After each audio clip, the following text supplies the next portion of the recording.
Good afternoon, everybody. This is Tim Brassfield with Stanley Martin Custom Homes. Today is a beautiful Friday, October day, and we are installing masonry veneer on a house of mine here in Arlington. So let's take a look at what we have going on.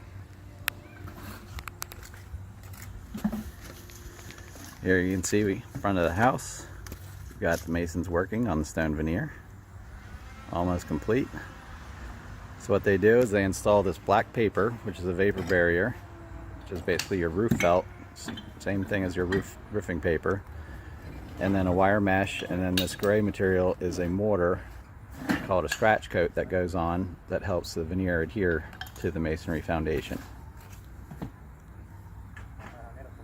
So they started this morning, and you can see they're almost finished, and it's about lunchtime, although we had a larger crew than usual. It's looking nice.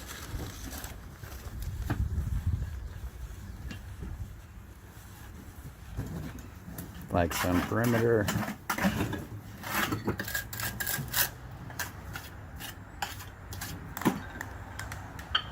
and lunchtime.